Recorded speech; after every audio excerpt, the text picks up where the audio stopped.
up, so you were definitely not getting that. Neeko, yoinkity yoink, immediately picked up here.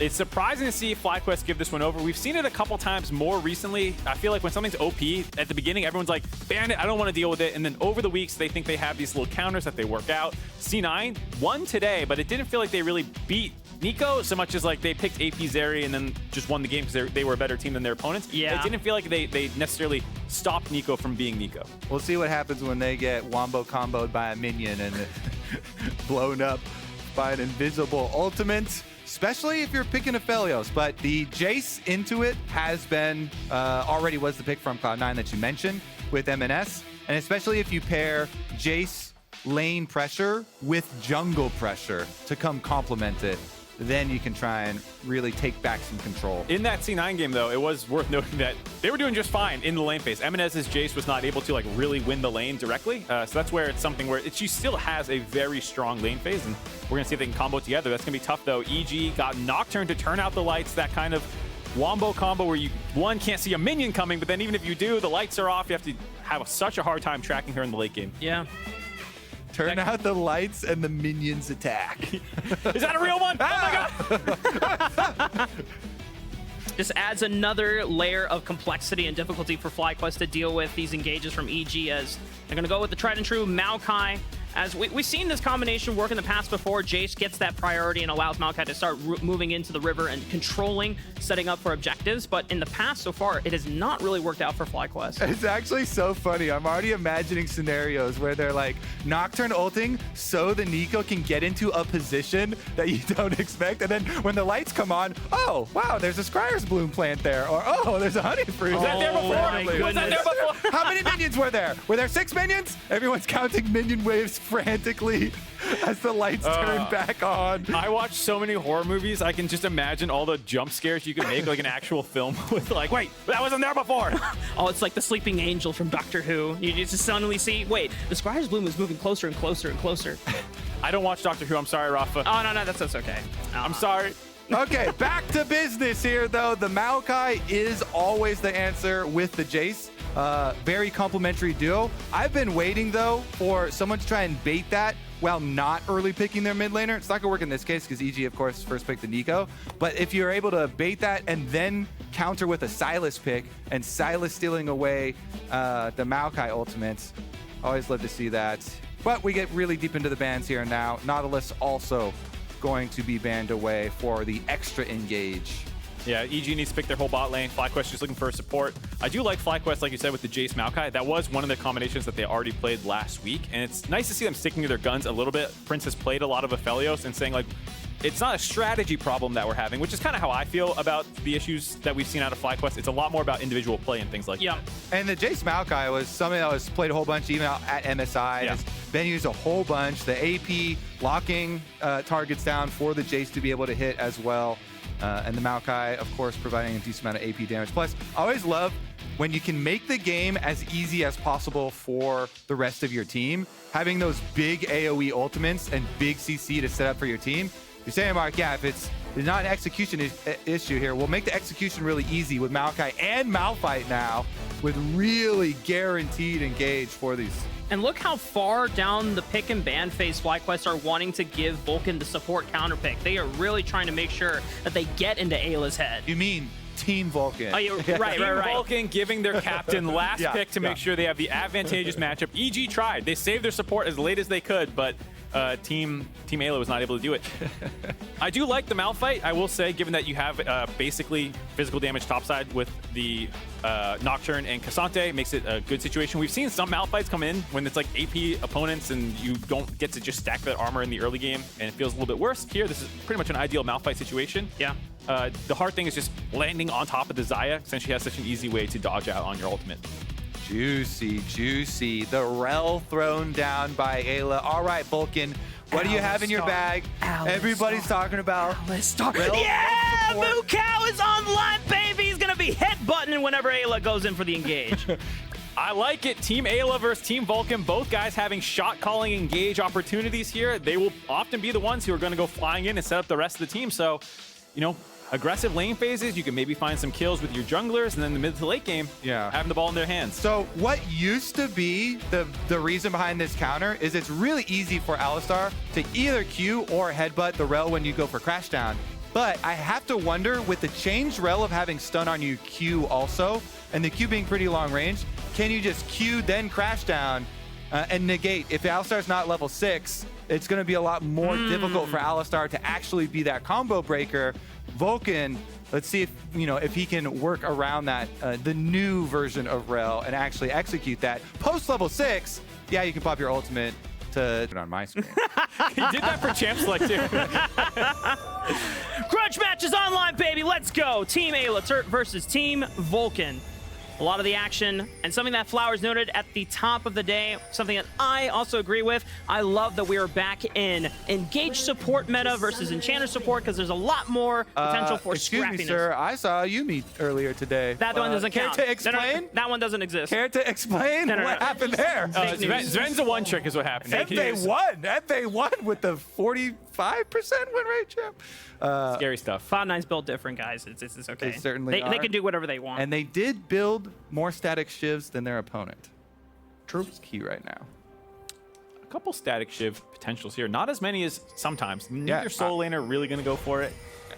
Very, very, very little, actually. Hear me in out. This game. Malphite. No. Wait, we gotta listen, because you gotta give him time to talk. I heard all I needed to hear, man. Have you ever heard that? Give him more time to talk to like make a fool of himself. No, Oh yeah, better keep your mouth whatever. Yeah. We all do. No. As soon as I hear something I don't like, I shut down. The quote is, if you're an idiot, it's better to keep your mouth shut than to open it and remove all doubt that you actually are an idiot. Good quote. Spoken like someone who's heard it a bunch of times. Yeah, I didn't say the beginning part of it, so look who's the idiot now. I like how the rivalry is spread to the desk. It's infectious, man. Once you align with the team. I'm seeing too much mid lane action. Let's go bot. Can we watch Vulcan versus Eyla down here? Maybe we get an Ignite popping off. Oh my God! Did you mean Ksante versus Malphite? No, observers, we didn't. We meant bot lane. Thank you. Yeah! This is where the grudge match is really happening. See, the crowd is also in on it as well. Okay. Perma bot lane minion, boom. We're pushing. We're pushing. Getting two here. He slapped him! Oh my goodness, he procced the bone plating! Massive level 2 advantage. Unrecoverable for the team Vulcan. Warding away the jungler. Warding away the team Vulcan jungler. They know he placed the ward, though, so they have the timer, Mark. I like that. Do you ping the ward when someone places the ward? Because that's 5 gold. You better keep your grubby hands off it. That's my 5 gold. I play A-Ramp, but there's no wards. Yeah, well, I asked the wrong person. Do I need to separate you two? No. This is getting personal. We got to talk about the fact that both junglers also got the memo, starting on top side and clearing to bot lane, knowing that this is indeed the focus of everyone watching this match right now. Look at that trade. God, they're so good. Cannon execution. Ah, yeah, juicy. This is great. This is my favorite cast of the year so far. I just love this chaotic energy.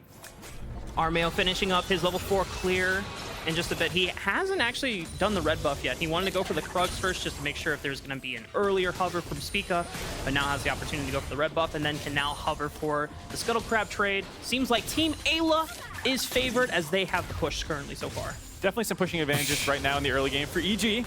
I will say some interesting adaptations too in the mid lane. I believe last time Evanes took first strike on his Jayce. This time Vicla going for phase rush. Makes some sense given the fact that Neeko does have pretty easy ability to land some poke with just Q spam early on. I just really like it against Nocturne because it gives you an actual escape from the Nocturne engages. Level 6 a lot of times. Nocturne comes for mid, and Vicla. Oh boy. Oh, one more flash auto. Oh, but Vicla knew that Jojo was also thinking about it, so it's a flash for flash. Like I said earlier, we've been sandbagging and faking that we suck the whole time in order to bait things out. Now, flash for flash trade, it's fine. I will say I'm feeling pretty good about it for an EG fan. No flash on the enemy mid laner. My Nocturne's level 4, going to be hitting 6 with the power clear. That, Armao is just very happy to let these pushing lanes go in the early game and focus on getting scuttles with the control, get himself farmed up, and this is a comp that's definitely going to be much more focused on level 6. Yeah, and like I said as well, the Nocturne usually going to look towards the Jayce mid when he's level 6, so Vicla better utilize that phase rush well.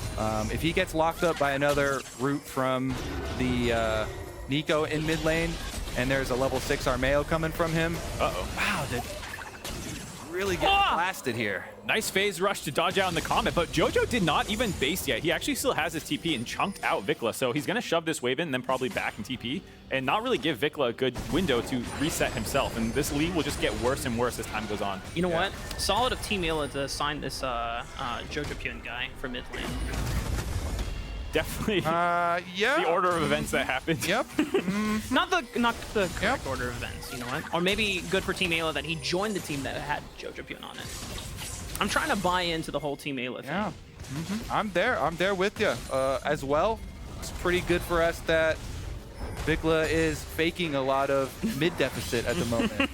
He's really, really convincing. That bait is amazing. He's gonna get his recall off, no problem now. It's fine. We also had Vulcan himself come up into the jungle and clear the wards. It's godlike support play right there. Yeah, it's a cannon wave. Still be fine ultimately once Jojo gets that shove in. So not too bad for Vicla from here. The question is, where are they going to go now that sixes are starting to come online? Jojo has his. Sure, Armao is not too far away. After watch this cannon execution. I'm watching it. Oh, the fake out. Oh my god, he's so good. Isn't that sick? Yeah, that was amazing, dude. Love it. There's more spots here if you want to switch over to Team Vulcan. Are you trying to recruit me? Nah, dude, I'm ride or die Team Eyla. Wait till he gets some mid roams off. Oh. Team Edward, Team Eyla. You're gonna go Twilight on me? I'm going so Twilight. I have my Twilight quotes ready. I've been forced to watch these movies more than you'd think. The river fight. Quiet. They're working. Can they get in there? They're working their magic. And the saplings are starting to spread. Armao is also here.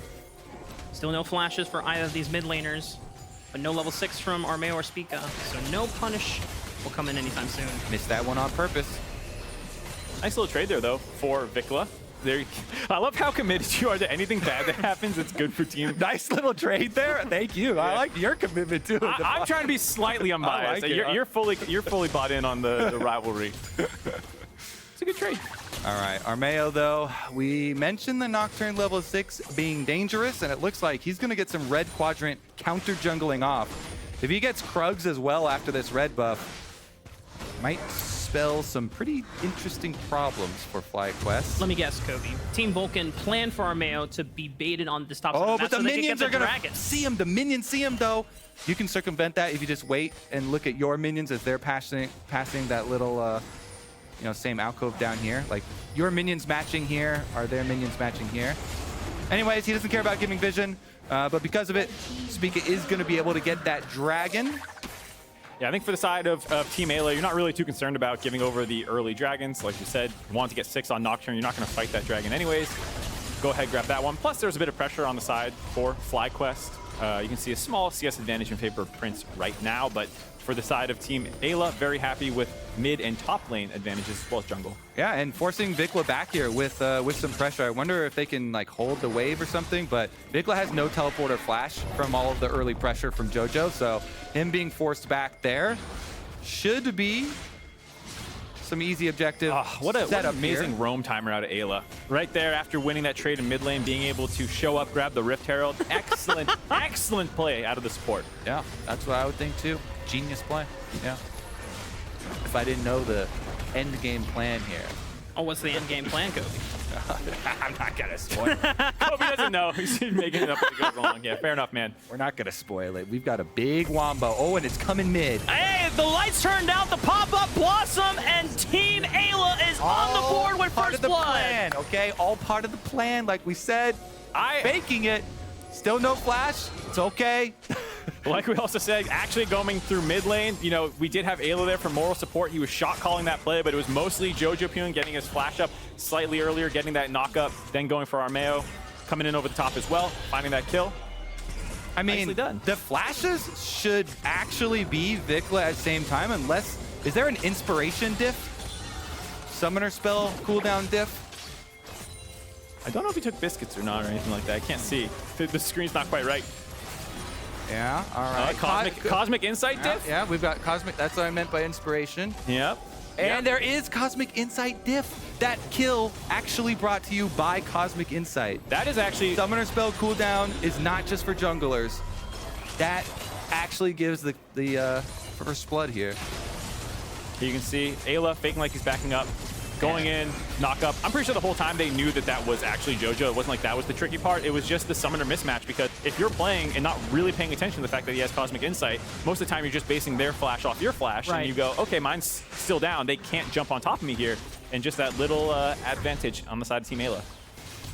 Inspiration tree, the gift that keeps on giving. Wait, there's 2 cannon minions? Not anymore.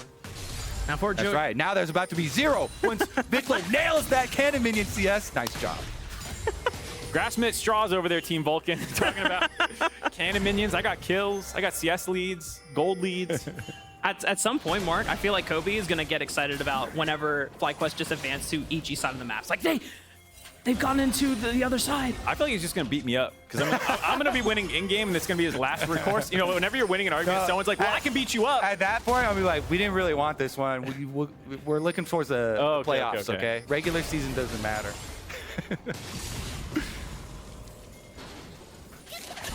Next point on the map. We don't have a dragon for next couple of minutes here, so Evil Geniuses still have control.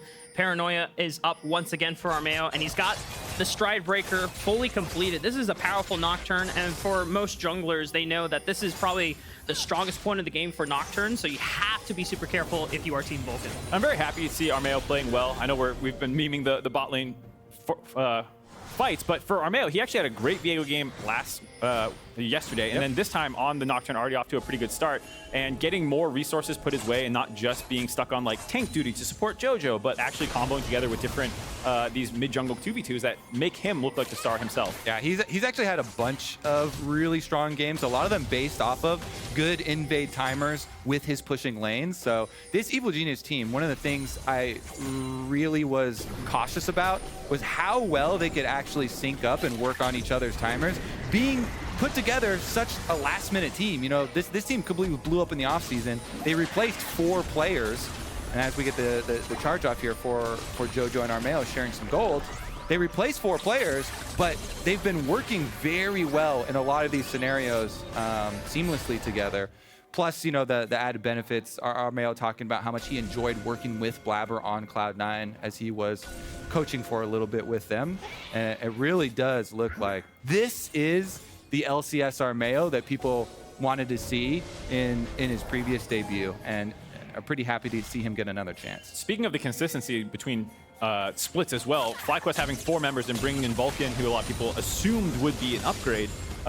The problem with consistency sometimes is if you had problems before, they can stick around between splits. And Eyla, in one of his interviews, was talking just about that. He's like, I knew FlyQuest had a lot of problems. I subbed into a situation where not everything was gravy, and then kind of got scapegoated. So he escaped. Like, he got out. Well, can Team Vulcan escape this one? Armao has already popped the lights here, but they know where exactly Armao is. He's going to dive right onto Spica, gets the Stride Breaker and walks away, buys some space. Revenge is teleported in alongside Impact, but Impact is completely separated, all out. But it is the Nature's Raptor Spica that locks down Revenge, and that gives a nice advantage over to FlyQuest. Armao is able to steal the dragon, flashes away. They do lose out on Revenge, but it's a dragon netted for Evil Geniuses. Really nice split of the fight there by the side of FlyQuest. Spica with the Maokai ultimate stopped Jojopyun from being able to go in. He got rooted right as his ult was going off. I think Jojo wanted to flash in. Eyla was off on the flank. He wanted to combo that as well. But because it was so hard to actually get involved there, it just left Revenge isolated from the rest of the team for FlyQuest to find those kills. Yeah, good ult from Impact as well. As soon as he got done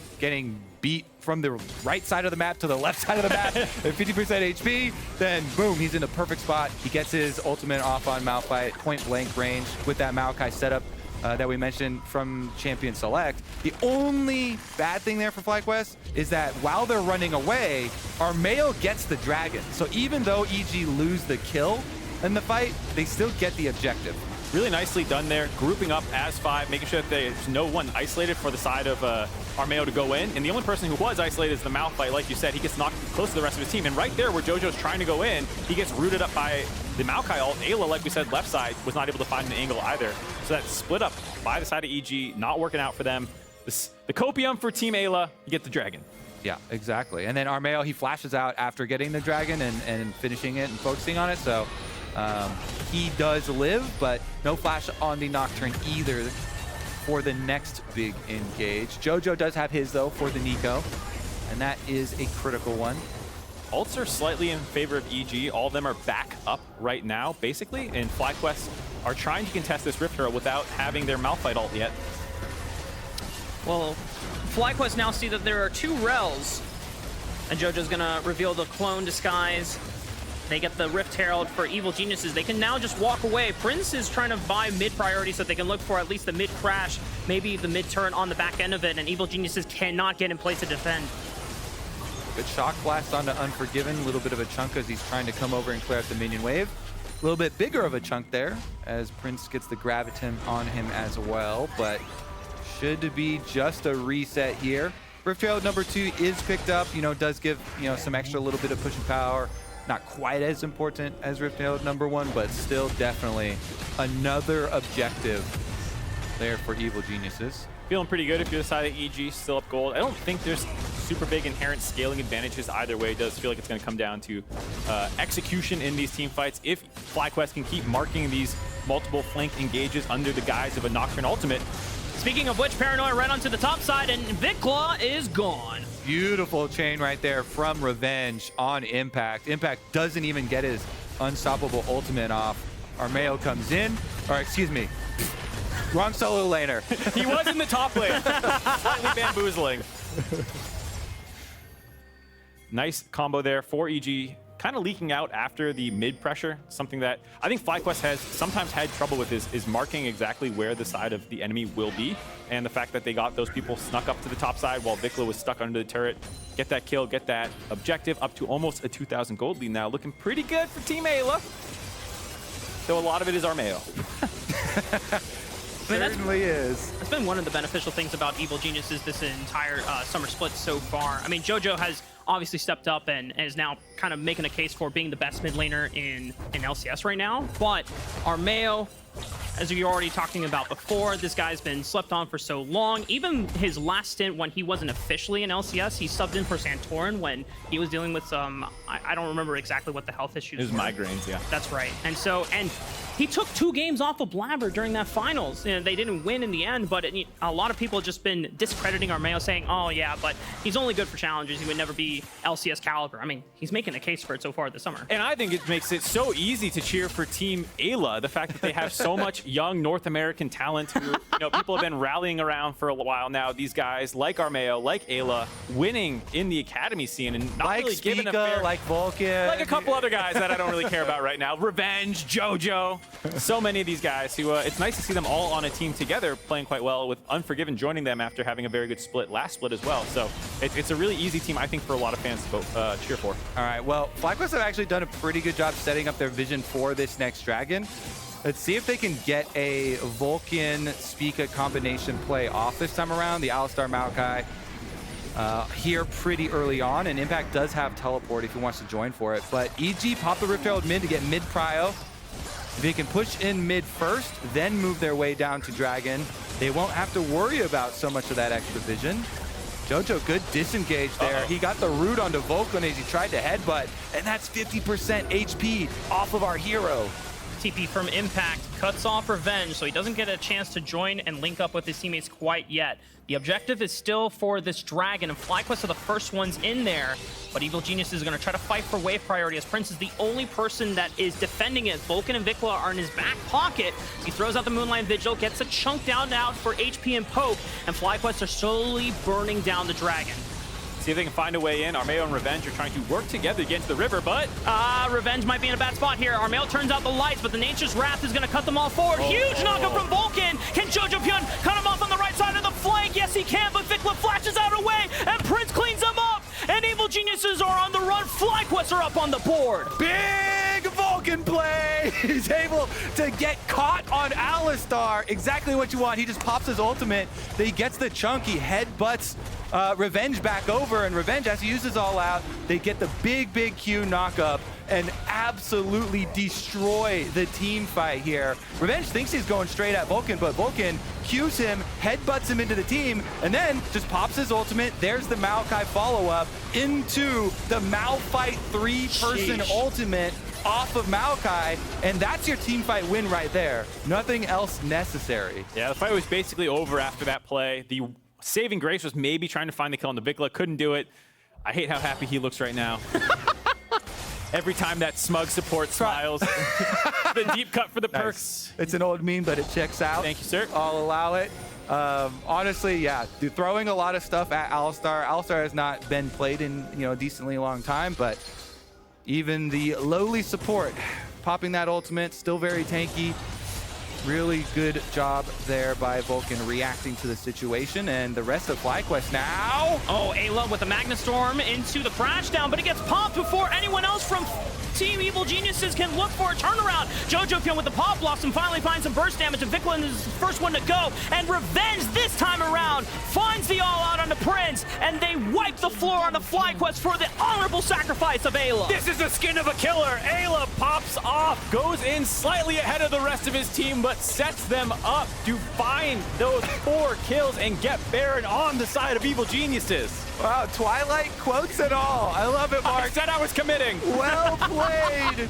Evil Geniuses get the bigger team fight win, and the Baron is their reward.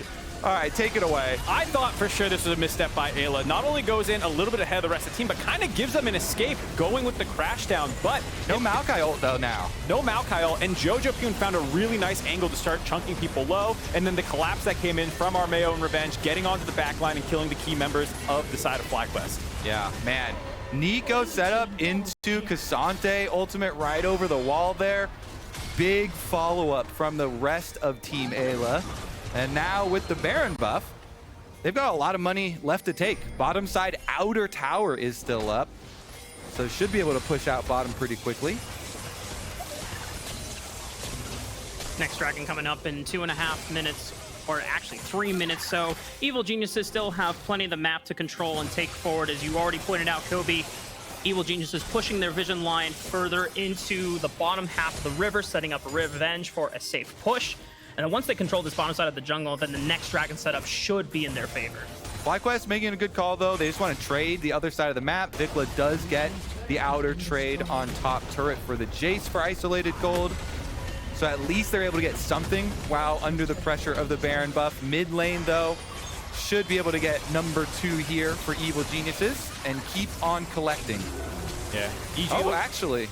Nice defenser out of FlyQuest. Still 1.5 minutes left, so you think EG will probably be able to grab another turret or 2. But this is definitely not the game-ending Baron. There's still plenty left to play. It's just at the tail end of this, how much of a gold lead can EG get? You're probably still going to have to win a dragon fight or 2. And thus far, FlyQuest has actually done a good job around the dragon fights when their battle lines are more established. That top river fight was definitely one where it kind of came out of nowhere, and that's where EG's comp can really pick you apart by turning the lights off, disguising as minions and things like this. So FlyQuest just trying to stop the bleeding as much as they can during this Baron buff.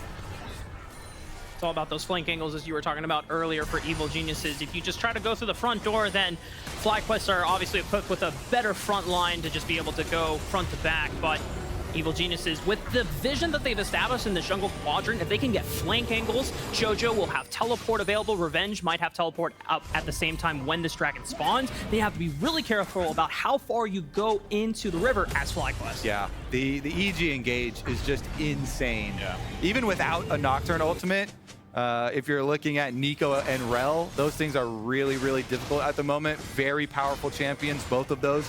Both of those champions at the 55+% win rate stage right now. But then if you turn out the lights and have the Nocturne on top of it, it makes it really difficult. And the best thing about Nocturne is it empowers your side lane pushing like no other. So if Vicla tries to push out on side lane for FlyQuest, then you really have to worry about not only Neeko, who's up there, but also Nocturne ultimate coming over your head. And you have to do this thing where you're constantly covering teammates, kind of like what you see Vulcan doing right now. You kind of stand behind and you watch them and you slowly move up, slowly sapling, eats brush, slowly try and retake vision ward after vision ward. Yeah, definitely a difficult team comp to play against from behind. FlyQuest, I was going to say way back before they lost the Gold League, feels a similar way where they do have a poke advantage. Maokai saplings, Jayce poke going in. It does feel like a team comp where, you know, it's a little hard to work through. But if EG are set up first like this for the next Dragon, where they have these wards down, it's FlyQuest who are walking in, having to make sure that there's no flanks coming from the side of EG. It makes it a lot more difficult to contest, and maybe they'll just sack some of these dragons given that they already have the lead in it.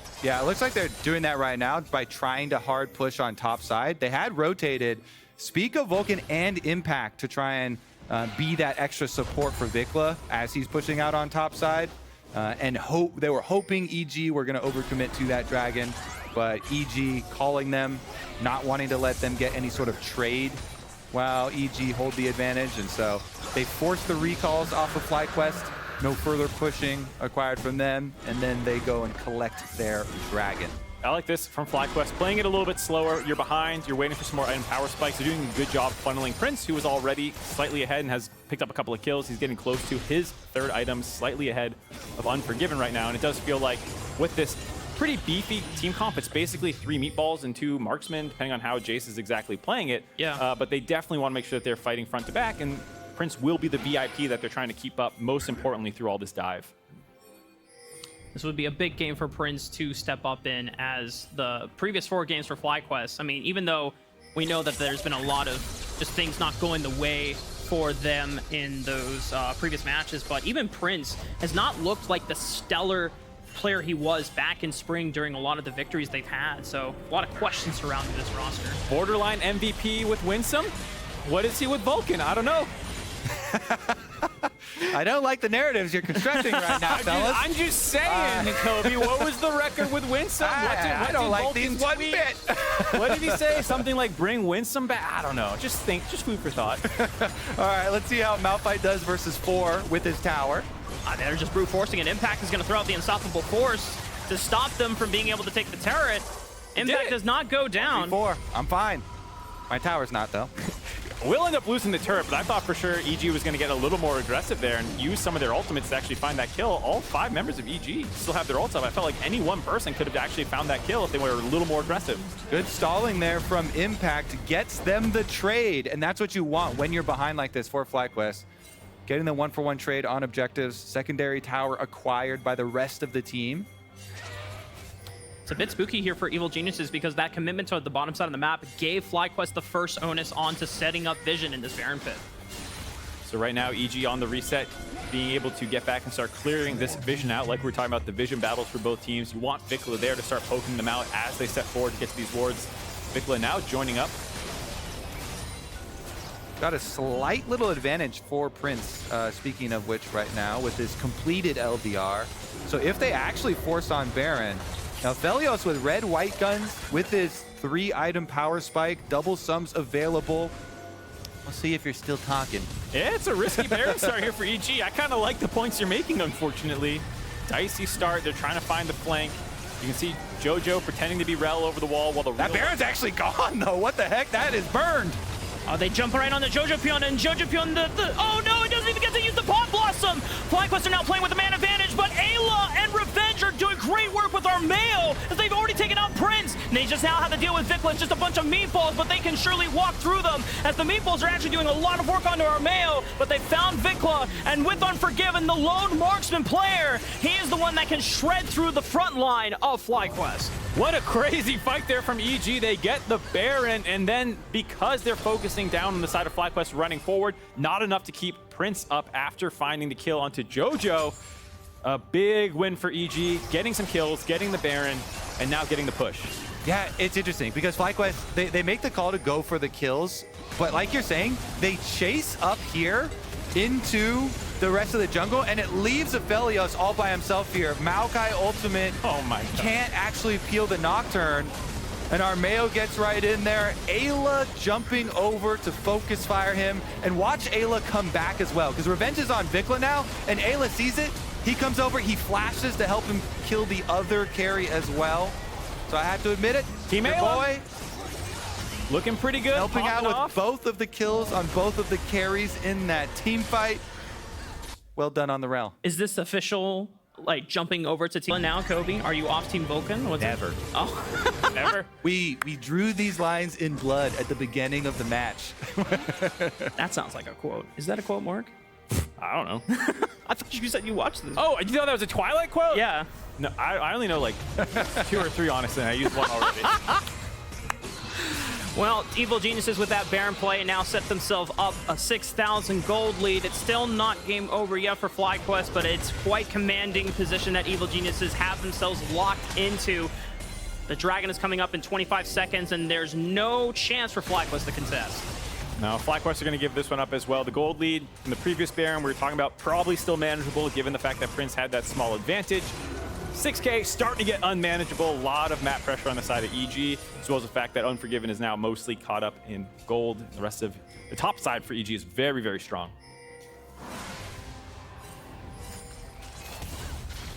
Eyla just clearing out some vision control here in the bottom jungle quadrant as Unforgiven lays down the siege and gets this minion wave up to the tower. FlyQuest, how long can they hold on here? We were talking earlier in the day about the lack of good wave clear. It feels like in the current meta, there's not much FlyQuest have for line wave clear if Vicla and Prince cannot just walk up and hit the minions. You see they're able to do that right now as EG has leaked Unforgiven out to solo the Dragon down while keeping this pressure up. Does buy Oh, they're going for the pick. FlyQuest. Teleport pick onto Jojo again. They really like going after this Neeko. Can they get to him? Nature's Wrath is en route, but it fizzles out. Jojo allows the rest of Evil Geniuses to get that objective for free, and nothing is acquired by FlyQuest. I know that looks really bad. I don't actually hate it because the side of EG was collapsing, and if Impact ults in and you have the whole team speeding up there, Jojopyun with his ultimate would probably be able to stall it out long enough, even if you found that kill. He does have stopwatch, and so it would take long enough that I think EG would find those kills and potentially end the game, given that they still have Baron buff temporarily there. So I don't hate it, even though it does cost your TP. It was a decent look. Yeah, you're kind of checking if EG are paying attention, because FlyQuest doesn't have a lot of plays there. They're boxed into their own base, and if you think they're sending somebody to go get Dragon, your only play is to try and make a pick on someone. So they take a swing, does not hit on this one, but mainly due to good recognition from Evil Geniuses. Now there's going to be a bit of a stall out as we wait for the next neutral objective to come up. You can expect FlyQuest to kind of stay safe. They did critically not lose any inhibitors. No natural map pressure going in the favor of EG. So even though they've lost 2 Barons, FlyQuest have done a decent job hanging around in this game. The problem is the Drake stacking has continued during this time, given that they've been pigeonholed on their side of the map. EG have grabbed 3 Drakes in a row, I believe it is, setting them up for Soul Point at 3 minutes, and 3.5 minutes, excuse me, and that's when they'll be forced to finally actually step up for another fight outside their base. Prince is aggressively walking forward. He has the rest of FlyQuest behind him to make sure that they can get this crash insured. Objective bounties. Teleport is coming in. Looks like it's going to be revenge. They have to defend because they don't want to lose this mid turret for control of the map, as Baron is the next objective up in a minute and 20. What a bunch of cowards, Kobe. Scared when they saw that teleport coming in. Team Eyla wouldn't be scared. You're mad that you just got baited, as we've been doing all game long. Like I you said, got my TP baited cooldown? into the TP. Sucker. FlyQuest are just kind of biding their time at the moment. I mean, Prince is still very powerful in the way his items are set up. Vicla also can deal some major damage, but it has come down to how well Evil Geniuses have been creative with their flanks and opportunities. We even saw in that last fight where Jojo, he got picked off first, but the fact that Eyla came from the other right side, it really threw FlyQuest for a turn. Just wait for the big twist at the end, though. You've been saying that for like 20 minutes, dude. It's not happening. So, okay, step 1 was to get objective bounties up. That way the twist is more impressive. Now, when we make our big play, smash the team, we get a bunch of objective bounty gold. Stop trying to make fetch happen, Kobe. This late game plot twist is not happening. Baron's up in 10 seconds. EG are going to start it. FlyQuest are going to face check. Ayla's going to find the fattest flank you've ever seen in your life. They're going to win the game. Oh, yeah? Yep. Okay, maybe. Just like odds, statistically, that is probably one of the more likely plays to happen. Impact might be caught out here. He gets pushed back by Revenge. Third Natoko strike clips him out. I mean, he's not really taking any damage. Oh my god, these tank fights! Holy, that's like 100 damage to each, maybe? Are the shields back on? It was for that was positioning. sick. Well, now FlyQuest are just going to see if they can make their way on in. Wait, these Barons disappear so quickly. Come on. 6,000 HP. Get in FlyQuest, they're running out of time. Oh, Ayla's looking for the Dream Flank. He has a flash available, and he's looking for Prince, but he fades onto the bottom side of the map. Armao is clipping out. Vicla forces him out. Eyla, his one sight, his one target, it's on to Prince, and he and Revenge are going to look for the assassination. The all-out, it finds Prince, it forces him to go back, but he still has a flash to play with. They found Jojopyun for FlyQuest. The Radiant Virtue is keeping FlyQuest alive. Vulcan goes back in for the headbutt. Armao is slow on HP. He's blinking. Vicla finds another kill, but Unforgiven is able to answer back. Ayla finds a huge stun. Armao is trying to see if he can add any other damage to the fight without going down, but it's just all Unforgiven all day as Ayla leads the charge, finding Vulcan on the back end of it. The crash down forces the flash out of impact. The rest of FlyQuest has to retreat. In the end, even 2 for 2 kills here. I thought they were going to get a better turn, but Prince was kind of forced all the way away from the front line there. Impact and Vulcan wanted to make a turn, and he tried to go back in as the Alistar, but didn't have the damage because Prince got chunked out and he was so far away. Anyway, here's the very beginning of it, where he stops the engage from Jojo, and you see the disengage for the 2 carries this time is actually really big for FlyQuest. Maokai ult right now for Spica wraps up the rest of EG, and so it's just Eyla and Revenge in there. It looks like Prince is in a scary situation, but it's just the 2 frontliners there on him, so he does live. Impact gets chunked in. Vicla goes in for the big dunks, and he ended up getting the kill, but he's picked. And there's a dragon available. It's Mountain Soul on the line. Armao turns out the lights. Prince is forced to use his flash. Ayla goes over the wall with the Magnet Storm and the crash down, finding Spica on the back end of it. And Revenge is trying to cut off the rest of the damage from Vicla and Prince so that he cannot help Spica get out alive. The knockup goes in. It's a huge one for Vulcan, but it's a last-ditch effort as Evil Geniuses are the one that reign on top. Team Vulcan is eviscerated. Team Eyla reigns supreme. The vendetta is won for Ayla's favor as they will advance into the base and take out FlyQuest. 0-2 and 14 for Eyla, getting his revenge against Vulcan, winning the swap of rosters. EG are going to go up to 4-1. We're still sandbagging. Just wait. You just wait. The plot twist is coming. The plot twist is coming. Next time. Evil Geniuses, and look at the face of Eyla. Contrast with the face of Vulcan. This is for all the Challengers League fans that watched Eyla and Armao come up on that Team Liquid's Proving Grounds run. This is